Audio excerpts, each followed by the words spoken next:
आखिर Bermuda triangle में ऐसा क्या है जहां से जिंदा कोई भी लौटकर नहीं आता और ये इतना खतरनाक क्यों है? चलिए जानते हैं बरमूडा ट्रायंगल के बारे में। दोस्तों, ये इतना खतरनाक है कि जैसे ही कोई जहाज यहां से गुजरता है तो वो गायब हो जाता है। किसी को पता ही नहीं चलता कि उसे आसमान निगल गया या समुद्र। यही वजह है कि इसे डेविल्स ट्रायंगल भी कहते हैं। Bermuda triangle north Atlantic ocean में स्थित है। ये फ्लोरिडा, पुएर्टो रिको और बरमूडा के 3 छोरों से मिलकर बनता है, इसलिए इसे शैतानी त्रिकोण या तूफानी गली भी कहते हैं। ये इतना रहस्यमय है कि यहां से गुजरने वाले नाविक और जहाज कहां गायब हो जाते हैं वो किसी को कुछ पता नहीं चलता, यहां तक कि उनका मलबा तक नहीं मिलता। इस त्रिकोण के आसपास से गुजरने वाली हर चीज लापता हो जाती है।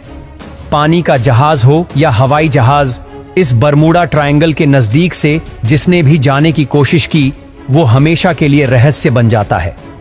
बरमूडा ट्रायंगल फ्लोरिडा के दक्षिण पूर्वी सिरे से लगभग 5 लाख वर्ग मील महासागर को कवर करता है।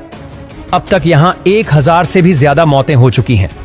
एक अनुमान के मुताबिक यहां हर साल औसतन 4 एयरक्राफ्ट और 20 पानी के जहाज लापता हो जाते हैं।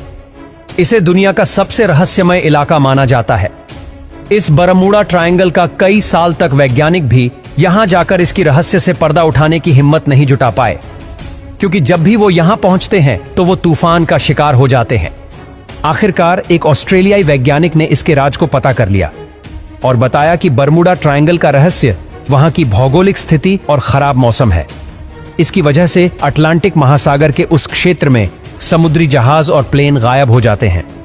उन्होंने इसके पीछे चुंबकीय घनत्व के प्रभाव की बात को भी स्वीकार किया।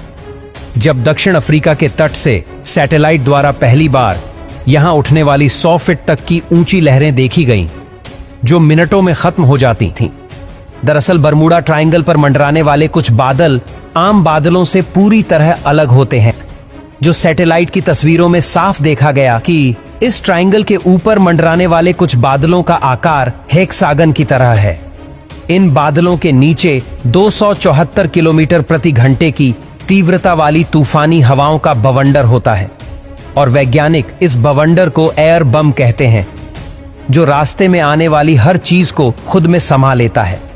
ये एयर बम जब नीचे आकर समुद्र से टकराता है तो इसकी वजह से ऊंची ऊंची खतरनाक लहरें उठने लगती हैं और समुद्र में उठने वाली यही लहरें आसपास मौजूद हर चीज को निगल जाती हैं। जब कोई जहाज इस हवा की चपेट में आता है तो अपना संतुलन खो बैठता है, जिसके कारण वो दुर्घटनाग्रस्त हो जाते हैं। दोस्तों, आज भी वैज्ञानिक